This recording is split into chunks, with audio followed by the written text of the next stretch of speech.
Managing a multi-age troop. Welcome.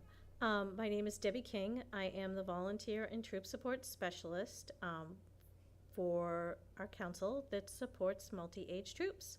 You can reach me anytime at customercare@girlscoutsgwm.org. So what is a multi-age troop? Anytime you have more than one age level in one troop number, you're a multi-age troop. So if you have daisies and brownies together, or if you have brownies, juniors, and cadets together, or if you have daisies through ambassadors together, you're a multi-age troop. So with leading a multi-age troop, there are some unique challenges with unique advantages. Volunteers become involved with multi-age troops with a combination of girls at different grade levels, for many reasons. Perhaps the troop leader has one daughter who is a second-year brownie and another that's a first-year daisy. Or perhaps the community or school is so small it won't support two troops. Many older girls, cadets, seniors, and ambassadors choose to form a single troop because their individual troops would be very small. Whatever reason the multi-age troop forms, it serves a purpose that meets the needs of the girls and the volunteers. It also presents some benefits and challenges that single age level troops do not. So some of the benefits to leading a multi-age level troop. Younger girls look up to older girls, and bringing them together in a multi-age troop setting provides younger girls with role models of every age, as long as everyone's modeling the Girl Scout promise and law. Older girls have the opportunity to put their leadership skills into action as they mentor younger girls. Many badge and journey activities suggest that older girls, even brownies, work with younger ones on service projects, to teach skills, and to play games, etc. Girls are grouped by age level nearly everywhere: school, sports, after-school programs. A multi-age troop environment allows girls to interact with a more diverse group and make new friends. And if parents or volunteers have daughters of different age levels, this allows them all to spend time together, as well as simplifying their schedule. So, how do we overcome some of the challenges that a multi-age troop can bring? So the first challenge, some activities that are appropriate for one age level girl may not be possible for another. So for example, activities involving fine motor skills might be great for your brownies, but the daisies in your troop aren't ready for them. So activities would need to be adapted for the different ages or facilitated separately. So how do we meet that challenge? Allow the older girls to teach or assist the younger girls. If it's some kind of a craft or project, consider pairing older girls with a younger girl and have them work toward the end result together. If safety is a concern or there's no way to adapt the activity in an appropriate way, leverage the help of other troop volunteers and ask that they physically separate the group for that portion of their meeting. Remember, there must always be at least 2 adults with any group. So if you split your group and you're in the same room, you could have one adult with the girls over here, another adult with the girls over in another area. You're both together in the same room. But if girls are going to separate out into separate rooms, they need 2 adults in each room with the girls.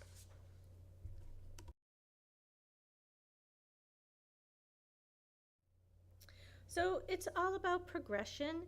You always want to make sure at any age that as the girls are making decisions about the things they'd like to do as they're working together, that they're working where they should be at their age level. So for our Daisy Girl Scouts, they can be involved in the decision making, but it's on a much simpler level. Yes or no decisions, this or that decisions. Adults are doing more of the planning, and girls are just making smaller decisions. As they get older, the girls start to make more and more of those decisions until they get to that upper level of cadet, senior, and ambassadors, where they're really planning the majority of the meetings and activities, and you are there as the adult just to facilitate and make sure that the activities they choose are appropriate and safe. So keep the progression in mind as you're working with your girls, and allow girls at every age level to build upon their decision-making skills. So another challenge is that girls tend to stick with girls their own age. They identify strongly with girls their age and grade level, and they will most likely have close friends of their own age. So how do we overcome that? We want to make sure that we're incorporating activities that bring all girls together, such as opening and closing ceremonies, songs, games, outings, and remind the girls that although they may be at different levels, they are all part of the sisterhood of Girl Scouting. Another challenge is that many troop leaders take on their volunteer role because they know they have the skills to successfully lead a troop, and a multi-age level troop leaders are no exception. However, a multi-age troop can quickly become a bigger responsibility than anticipated very quickly. So to meet this challenge, ask for help. Never be afraid to ask for help. If the leader of the troop is willing to be responsible for overall organization and planning, other parents are often willing to step up and assist with facilitating activities. Try to secure 2 or more parent helpers for each grade level and let them witness the girl planning process at the start of the year. This way, all volunteers share an understanding of what the troop as a whole would like to achieve and can work with their individual grade levels towards that end when necessary. Ensure that all volunteers for the troop understand the Girl Scout leadership experience. They understand that Girl Scouting is girl-led, learning by doing, and cooperative learning, and they adhere to all the guidelines for safety and well-being of our girls. Encourage parent helpers to go through the volunteer process. Register to become a member, complete the online application, complete the background check process, watch the welcome video, and take Girl Scouts 101. So another challenge that we face with multi-age troops is that the National Program Portfolio materials, so our Journeys and our Girls Guide, differ at every age level. The leader of a multi-level troop would need to become familiar with the materials for each age level represented in the troop and would have to plan materials and activities accordingly. So to meet this challenge, we have some resources to help you with that. The Volunteer Toolkit, VTK, is a resource for our volunteers.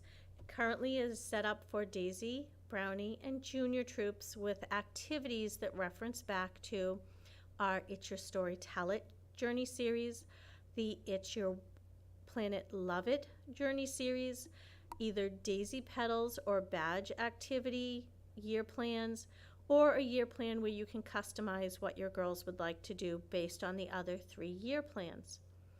Currently, as of this recording in August, the multi-age troops would have to pick one age level to access their volunteer toolkit. Girl Scouts of the USA is rolling out multi-age resources. Hopefully by the end of September, you as a multi-age troop leader will be able to log into your volunteer toolkit and see resources for all the ages in your troop, Daisy through Junior. For our older girls, our cadet, seniors, and ambassador girls, there are no set year plan libraries for you to choose from because your older girls really should be planning their own activities. They should be going by the Adult Leaders Guide for the journey resources and looking at their age level Girls Guide to Girl Scouting for badges and awards they would like to earn.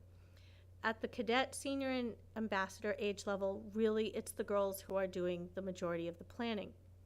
So with that said, you can see there's a link on this slide where you can go and see an example of what kinds of things you'll find in your volunteer toolkit through 5 YouTube videos that Girl Scouts of the USA has produced. So check this out, get a feel for what's in the volunteer toolkit. We are offering several volunteer toolkit webinars, one every month into the month of November, that you can register for on our website, girlscoutsgwm.org, under our activities tab, and you'll find all different age level webinars and volunteer toolkit webinars for you to register for. You can also attend this webinar live if you'd like an opportunity to ask questions and hear what other participants have for input during the webinar.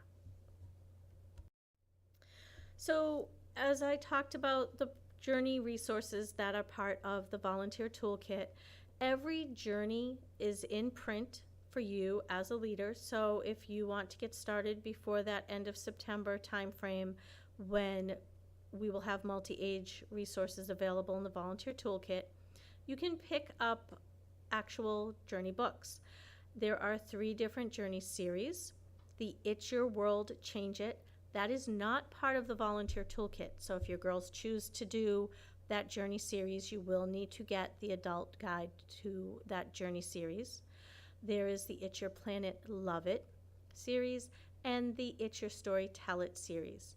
For each of the 3 series, there's an age level book. So brownies have 3 books, daisies have 3 choices, juniors have 3 choices, and so on. And you can see in this picture the different choices girls have. In addition to the journey resources, girls also have a Girl's Guide to Girl Scout for each age level. So in the Girl's Guide to Girl Scouting for daisies, daisies will find their daisy petals and other daisy insignia they can earn. Brownie, Junior, Cadet, Senior, and Ambassador girls will all find their age level badges in their Girl's Guide to Girl Scouting. So these are resources that you should become familiar with and are here to help you in planning the activities you're going to do with girls. So there are some ways to work together with the program portfolio across the ages. So for example, with the journeys, you want to make some connections across the journeys. So the cadets are able to earn their Leadership in Action Award that ties in with the journey for brownies, the Brownie Quest. So your cadets could be working on their LIA, Leadership in Action Award, while helping the brownies complete their Brownie Quest journey. So that's a great way to incorporate a journey into your troop across the ages. Or you may want to go camping with your troop and incorporate the Brownie Quest and Welcome to the Daisy Flower Garden. As the brownies lead the way through the trails following a map, the daisies can identify flowers and fauna that line the trail. So becoming familiar with your resources and seeing how you can use them across your age levels allows you to do similar activities with the girls together to work on those journey insignias. In addition, we have the Girl's Guide to Girl Scouting. When you open up the Girl's Guide to Girl Scouts, there is a fantastic pull-out that shows you across the ages how our badges tie together. So as you look, you'll see the daisy petals, but then you'll see our legacy badges. So you can see the theme of cooking and how the cooking badge is done for each age level. So you could do one cooking activity that may meet the needs of the brownie badge and the junior badge. So always looking at how do the steps crisscross. So example, the Staying Fit for Juniors and the My Best Self for Brownies, you could look at the 5 steps that they have to complete in order to earn that badge and look for what steps could be done as a larger group. There might be a step where the juniors can teach the brownies a new exercise, and then the brownies could teach the juniors a new exercise. There's a step where the brownies can prepare healthy snacks with the juniors, and then the juniors could create a healthy snack for the brownies. So really get your girls thinking, use your girls' imagination to think outside the box. How can you make these activities work across your age levels? Some other ways to deal with working with the program pieces across your ages is you don't have to do it all. You want to reach out to those parent volunteers to become your resident experts in the materials for a particular age level. So when you're planning activities, bring the volunteers together so they can discuss similarities and differences.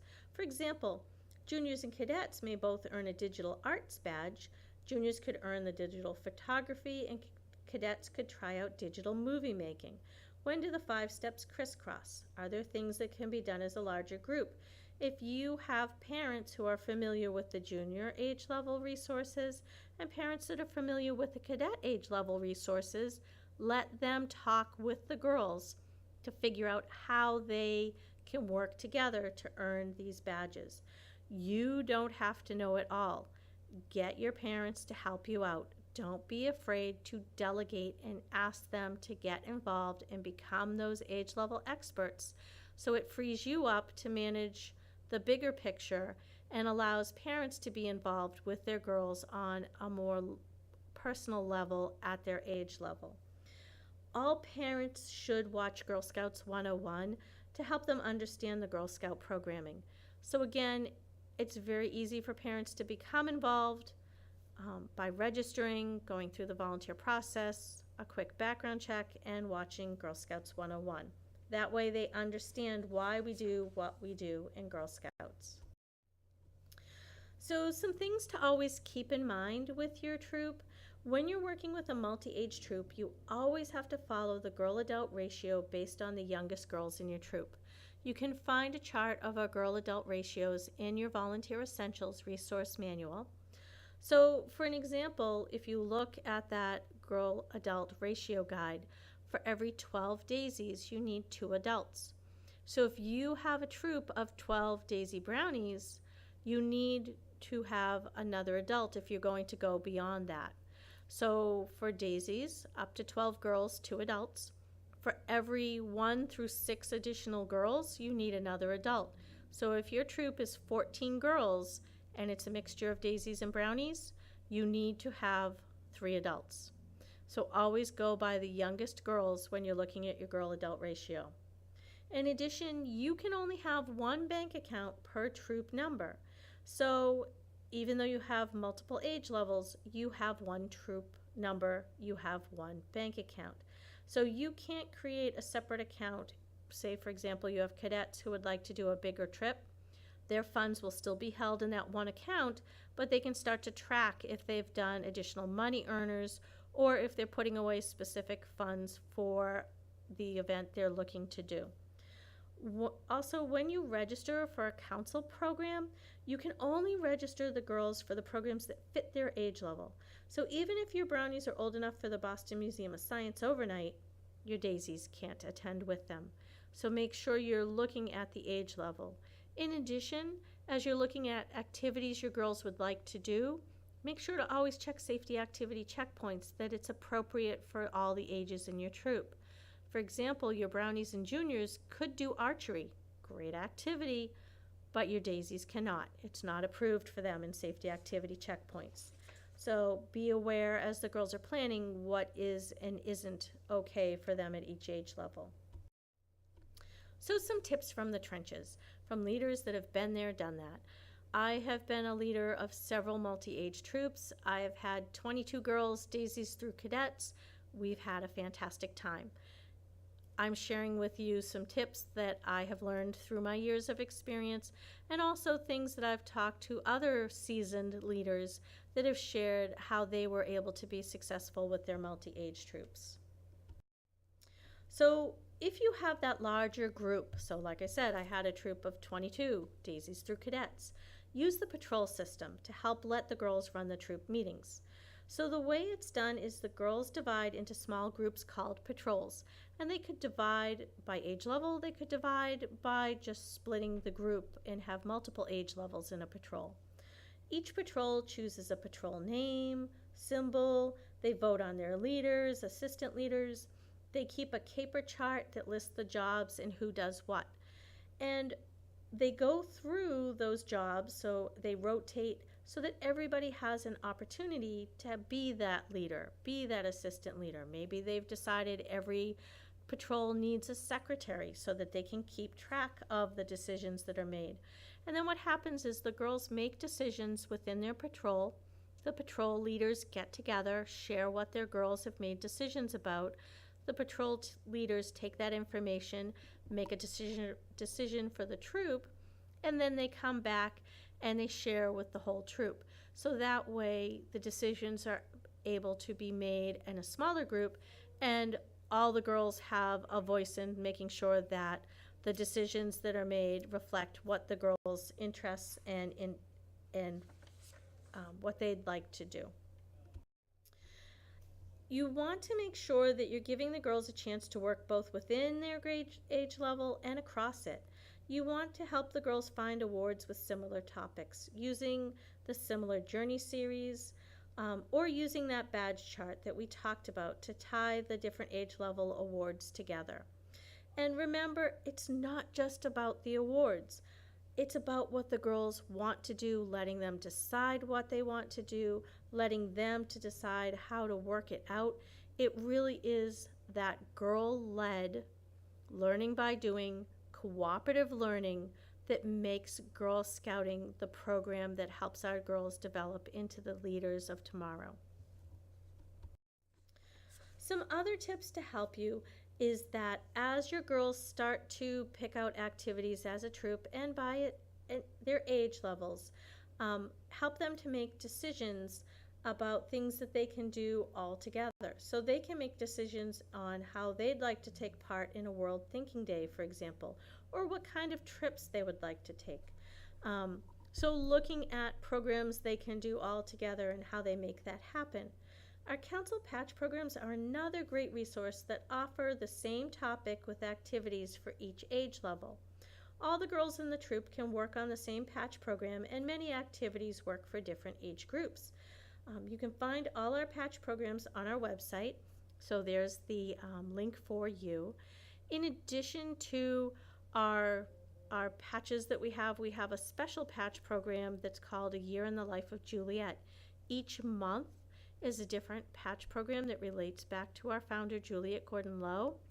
And the activities are set up to be for every age level, so your girls can work on those patch programs together. So some other things to help you.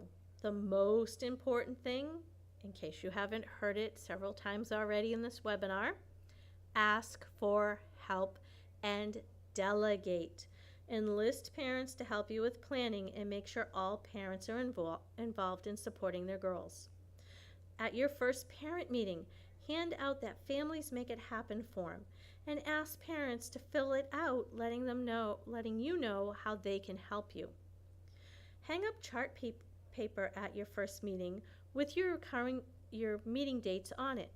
Put up lines next to each date of your troop meetings for however many parent helpers you want. So for example, if you want 3 parents to help you at each meeting, put 3 lines next to each meeting date. And during that parent meeting, make parents sign up to help at least one meeting. And don't be afraid if you see a parent sitting there and they haven't signed up, feel free to walk over and say to them, "Hey, I see you haven't signed up for something yet. Here's a marker. You could go ahead and sign up for this meeting date. I can really use your help." Oftentimes, if you don't approach parents and ask them specifically for help, they won't be involved.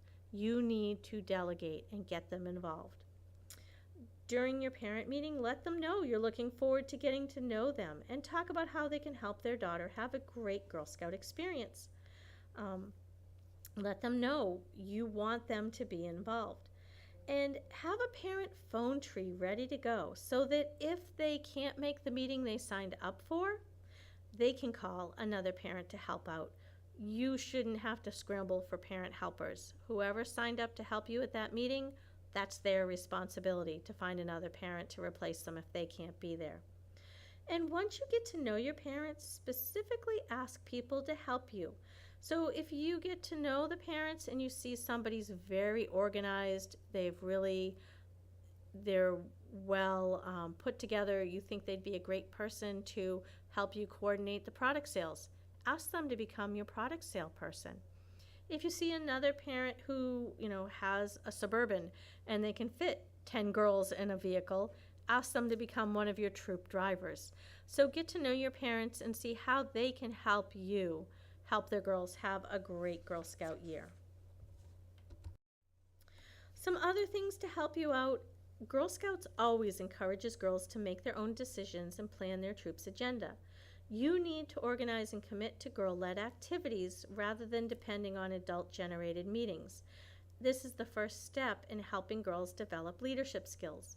So let the girls make decisions, let them choose the things they'd like to do, and help and let them make it happen. As you organize your multi-age troop, consider how you can include all the girls in your area who want to be Girl Scouts. There may be girls out there, one or two at a certain age level, that there isn't going to be a troop for them, but you have those age levels in your troop, so welcome them in. I have always been with the attitude that there's always room for more Girl Scouts, so welcome those girls. But again, always remember to stay within the appropriate girl-adult ratios. So if you have a girl who'd like to join your troop, you need another adult volunteer to make that happen, talk with that parent and say, I'd love to have your daughter in the troop. Let me tell you how you can volunteer so we can include her in our troop. And have the girls share their interests. Let them talk about the things they like to do. Share what they think would be fun for the troop to do, because who knows what they'll like until they try it once. And you may find something you never thought of, but the girls brought it with them to the troop and they've shared, and you find out that's just the best activity ever. So life is all about Plan B. We're Girl Scouts. Our motto is be prepared. So what if a parent who was scheduled to help doesn't show up? Be prepared. Create a phone tree that lets parents reach out to each other and let them know you're counting on them to help, and if they can't make it, they need to contact another parent to step in. Always have a Plan B. Keep a file of extra things you can do if you have extra time or need a different activity. And please feel free to reach out to us for a 10-minute time filler resource that we have. You can contact us anytime at customercare@girlscoutsgwm.org. So what if the troop decides to split into multiple troops? You get your year going, you find out you have parents who would like to take over the daisies and parents who would like to take over the brownies, and that would leave you to manage just the junior troop. Fantastic. So the way that needs to happen is any of those new troop leaders need to make sure that they've gone through that volunteer process of registering, filling out the information, doing the background check, watching Girl Scouts 101 and the welcome video. Then you need to work with your volunteer support coordinator in your service unit to get the troop numbers you need. Once a troop has a troop number, they can set up a bank account, and the funds will be split evenly between the girls. So for example, your troop has 10 girls and there's $100 in the account. Each girl would receive $10 in troop funds to go with her to her new troop. So if you have 5 girls going into a new brownie troop and 5 girls staying with the junior troop, $50 goes to the brownies, $50 stays with the juniors. And your troops can still meet together. Just because you break into separate age level troops with separate bank accounts, you can still continue to meet at the same time, the same place, do things together like your opening, like your closing, participate in those service unit events, stay connected. What if a girl wants to do, the girls want to do specific activities for their age level that requires them to save funds? Remember, one troop number, one bank account. So the troop needs to make decisions about how they're going to earn and spend their money at every age level. The girls looking to do activities that are not appropriate for every member of the troop need to decide how they're going to earn funds beyond the entire troop goals. So for example, junior Girl Scouts want to participate in Laura Wilder Weekend and need $22 to pay for each of them to attend the trip. They can decide to do additional cookie booths to earn those funds. Those juniors could do an additional money earner. Really, it's up to those girls to make that decision about how they would like to earn those funds. But the funds are kept in that one troop account. And give all the girls the opportunity to earn funds for age-specific activities, or find similarly priced activities the girls can do separately if they choose. So if the juniors want to do the Laura Wilder Weekend that's $22, have the brownies look at what is a similarly priced activity they may want to do. And the girls would need to keep track of what portion of the funds are earmarked for their activities. So what if the girls want to do a specific program, but it's not for their age level in the program guide? They want to do something, but it won't meet the needs of the daisies or the juniors. That's okay. First, you always want to check safety activity checkpoints to make sure the activity is appropriate for all your ages. And if it's a location the girls want to visit, encourage the girls to contact the location and find out what kinds of programs are offered. They can give that location a call, ask about what they can offer, ask about the cost, the date, the times available, and also find out what is the minimum number of participants needed and what's the maximum number. The cost may differ. If they have more participants, the cost may be less. So have them book the dates and times that work for their troop, and then feel free to reach out to other troops in your service unit that could also attend this program with you, that it may help your girls reduce the cost of them. So don't forget PIE. PIE is all about planning, implementing, and evaluating. This is how your girls are going to learn those decision-making skills to bring them up that age level progression. So let your girls plan. Have them talk to each other, figure out what they want to do, make decisions about what do they need to bring. Where are they going to go? How long does it take to get there? How much is it going to cost? All that planning the girls should be doing. Once they've planned everything they think they need, go ahead and do it. Have them implement it. Have a great time. But the key piece is the evaluation piece. When they're done, come back. Talk about what did they like? What did they not like? What do they want to do differently next time? Make sure it's not yes and no answers. Make sure it's really quality discussion so that the next time they look at doing another activity, they can reflect upon their evaluation and make decisions in their planning of, okay, last time we really liked this, but we didn't really like this. And that progression will help them to plan better, have a great time when they implement it, and then in their evaluations they can again reflect upon what they've learned to make the next time even better. So if you have any questions, please feel free. Email us at customercare@girlscoutsgwm.org anytime, or feel free to log in to one of our live webinars where you can ask some questions. And thank you so much for all you do. Girl Scouting can't happen without great volunteers like you, so thank you.